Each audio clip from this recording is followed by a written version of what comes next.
This is the first of 3 lectures about the lawyer's duty of confidentiality under Model Rule 1.6a. Keep in mind that we do have other rules, not only 1.6, but 1.9 and 1.18, that are heavily focused on keeping client confidences. But this particular lecture is our basic confidentiality rule under 1.6. A lawyer shall not reveal information relating to the representation of a client unless the client gives informed consent or the disclosure is impliedly authorized in order to carry out the representation, or disclosure is permitted by B. Now, B is our exceptions section, and there's several exceptions to the duty of confidentiality that are pretty complicated. And so we're going to talk about that in a separate video lecture. This lecture is only about the provision that you see on the slide right now, A, 1.6a. I want to talk about these the first 2 bullet points here. If the client gives informed consent, it does not violate the model rules to make a disclosure. And so, notice it doesn't say written consent. You can ask the client, is it okay if I include the story of your case in my book or on my blog?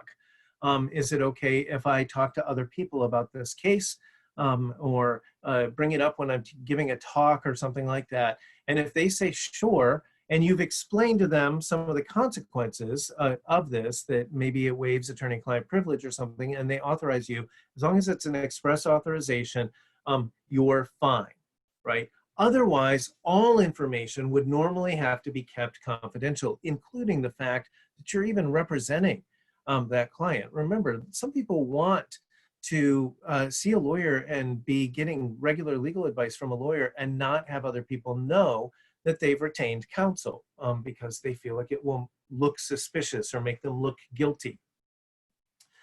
So normally, all of the information, even things that aren't privileged, that wouldn't come under privilege, will be covered under confidentiality unless the client gives you express authorization or implied authorization. And by the way, implied authorization, I predict you will be tested on with at least one question on the MPRE.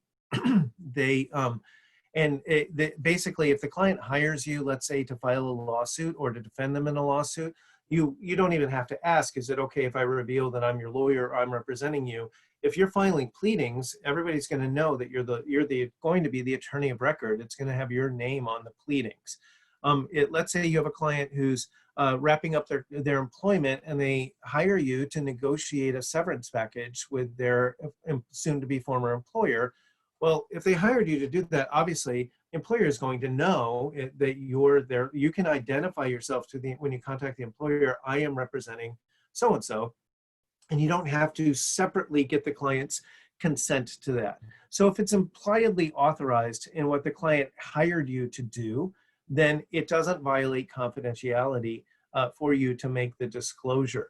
And now I want to say something to my students. In practice, most of the time, most lawyers have an incentive to keep confidentiality because lawyers like to win.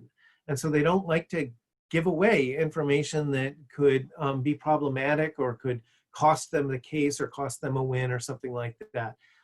And because of that's one of the reasons, one factor why we don't see a lot of disciplinary actions over this rule. So even though this is a heavily tested rule on the MPRE, it's pretty rare that I see a lawyer disciplined simply for violating the duty of confidentiality by the state bar. It does happen, but it's uncommon. I do see confidentiality come up quite a bit in malpractice lawsuits. And so that's maybe another reason that we don't see a lot of enforcement actions, disciplinary actions from the bar, is that clients seek recourse by suing the lawyer for the damage that they suffered from you making a disclosure. But for purposes of the MPRE, they are going to frame your questions about this rule along the lines of, could the lawyer be subject to discipline? Or is it proper or appropriate for the lawyer to make this disclosure? And they're going to frame it in terms of the disciplinary authority in the state and whether something violates the rule. So keep that in mind. Now we're going to go to the comments, and a subset of the comments that pertain to subsection A.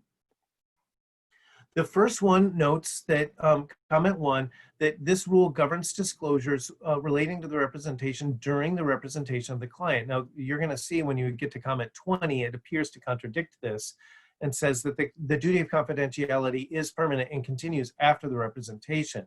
But their point here is that they have other rules that specifically govern the duty of confidentiality to former clients. That would be Model Rule 1.9. And to prospective clients who you didn't agree to represent yet or maybe ever, but who came in and shared confidential information during an initial consultation, and that would be covered under Rule 1.18. Comment 2 is the ABA's aspirational rhetoric about how important confidentiality is. I'm going to start in the middle, that this contributes to the trust that is the hallmark of the client-lawyer relationship, and the client is thereby encouraged to seek legal assistance and to communicate fully and frankly with the lawyer, even as to embarrassing or legally damaging subject matter. Now, that's a nice theory. The idea is the whole system depends on the lawyers keeping their clients' secrets, because then the client can trust you and will tell you everything. And I just want to brace you for the fact that when you're in practice, a lot of your clients are going to lie to you, right? Your clients are going to lie to you, a lot of them. And sometimes it's because they think if you don't know how bad they are, or something like that, that you'll try harder or do a better job in their case. Sometimes they just want to save face, right? And there's a lot of people, maybe you're a lawyer, maybe you're really intimidating to them and impressive and stuff like that, and they don't want you to think less of them. So they leave little things out, details out, or exaggerate certain things and so forth, so that they feel like you'll like them more. And people are like that. People lie to their doctors, right, about how much they exercise and how much they drink, and all of their unhealthy habits and things like that. And you would think that people need their doctor to have accurate information, but doctors complain all the time that their patients lie to them. Their patients don't tell them accurately, even what medications, over-the-counter medications they take, and things like that. And so brace yourself that in practice, you're going to be frustrated a lot of times that your clients don't tell you everything that you wish you knew. The other thing I want to say about this rule is that that you have to be careful when you're a lawyer with these sort of reckless or casual disclosures. So the loud conversations that some people like to have on their cell phones in crowded elevators, or when you're on an airplane sitting on the tarmac and you have a big old talk with your paralegal about your client, other people can hear you. When I was a summer associate, they took us out to lunch, the group of associates, and when we got to a restaurant, we started talking with each other about what are you working on, and we got shushed by the partner who had taken us out to lunch, because they said, look, there's other lawyers eat here, you don't know who can overhear you, the servers here can overhear you, especially if they're trying, and they might remember something and mention it to another patron. Definitely don't talk to your hairdresser or your barber about your cases. They yak all day to all of their customers and gossip about all their other customers to every other customer. And if you're a lawyer and you tell them about your clients, that's probably the most interesting tidbit or story they heard that day. They're totally telling that to like 30 other people. And so remember that in our society, people are only 6 steps removed from each other, and it doesn't take that many steps for word to get back to the opposing party or opposing counsel or to your client that you have been talking about things. Same goes with wedding receptions and alumni receptions and things like that. Be careful about getting into gripe sessions about your clients or bragging about your interesting clients. Okay, comment 3 is pretty important. The principle of client-lawyer confidentiality is given effect by related bodies of law, attorney-client privilege, work product doctrine, and the duty of confidentiality. These all overlap because they all relate to keeping secrets, but they are not the same thing. And non-lawyers conflate them and say things like, use attorney-client privilege, and even some lawyers, to refer to the duty of confidentiality and vice versa. Notice it says the attorney-client privilege and work product doctrine apply in judicial and other proceedings in which a lawyer may be called as a witness or otherwise required to produce evidence concerning a client. And The rule of client-lawyer confidentiality applies in situations other than those where evidence is sought from the lawyer through compulsion of law. So the confidentiality rule, for example, applies to all information relating to the representation, whatever its source. And I want to say something. We're going to do a whole other video or sets of videos about attorney-client privilege. It has its own set of rules and exceptions that you should be aware of. But for now, here's a couple big picture differences. Attorney-client privilege and work product are really rules of evidence. In fact, you probably talked about them in your evidence class. And so they're rules, and if you talk about it in your evidence class, that means it's a rule about what is admissible at trial. And confidentiality, it doesn't have anything to do with trial. So attorney-client privilege doesn't really come up unless we're going to have a trial at some point and somebody wants to admit that information, to submit that information to the jury. And we use it as a privilege as an exclusionary rule. But attorney-client privilege applies to transactional work and all sorts of just plain old consultations, just giving legal advice. You have a duty to keep quiet about your clients forever after. The other thing to keep in mind is that if something is a rule of evidence, in practice, most cases, the vast majority of cases, both civil and criminal, settle before trial. And that means a rule of evidence for you as a lawyer is really going to function as a rule of discovery.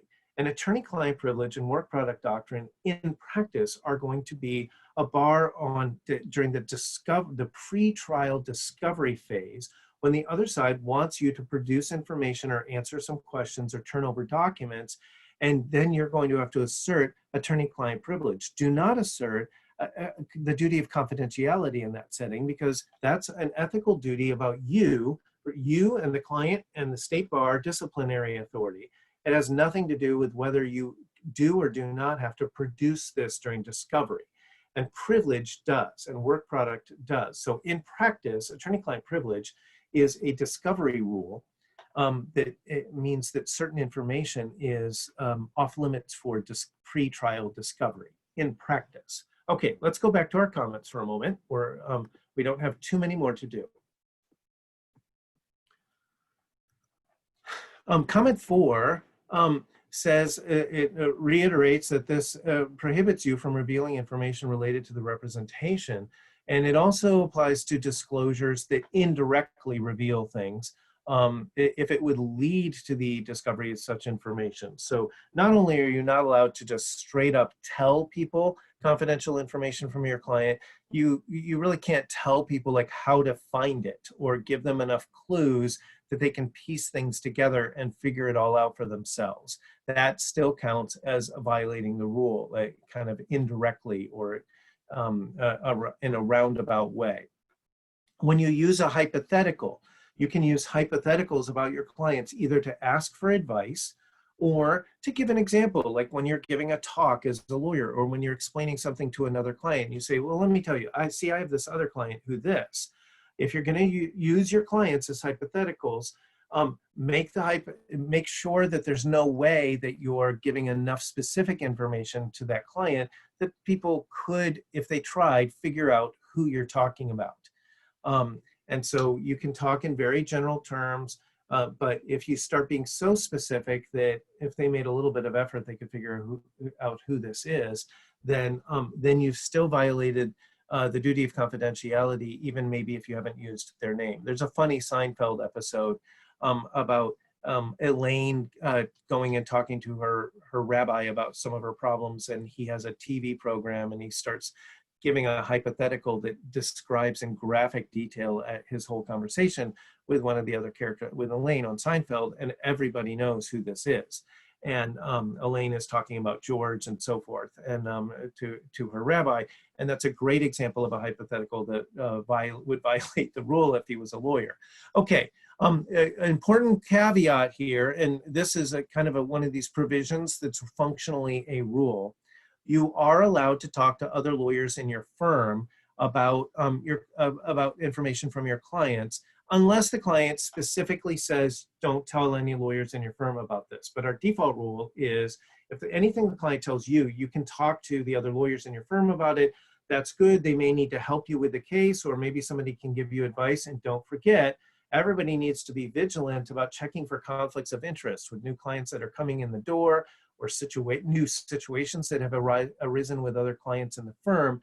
And so free flow of information within the firm is actually very useful for ferreting out conflicts of interest and for keeping newer lawyers from making mistakes. So we generally assume it's okay to talk to the other lawyers in your firm unless a client says you can't. I'm going to skip all the way to comment 20, the last comment, which says this is permanent. The duty of confidentiality continues after the representation. And so you don't get to divulge things just because your client has passed. Remember, sometimes the client, their reputation, if they're a celebrity or public persona, is really valuable to their heirs and really matters and affects the value of their books or recordings or things like that. And so you have this duty, unless again the client tells you you can share this after I'm gone, or share this 20 years from now when it doesn't matter anymore, or something like that. What happened to the comments in between? They're all about B and C from 1.6, which we will talk about in other video lectures. Okay, here's our review question. If a client retains a lawyer to negotiate an acting deal with a Hollywood producer, is it proper for the lawyer to disclose during the negotiations the name of the actor she represents? Yes or no? Hopefully you know the answer. This is supposed to be a super easy question, and if not, you should probably review this video.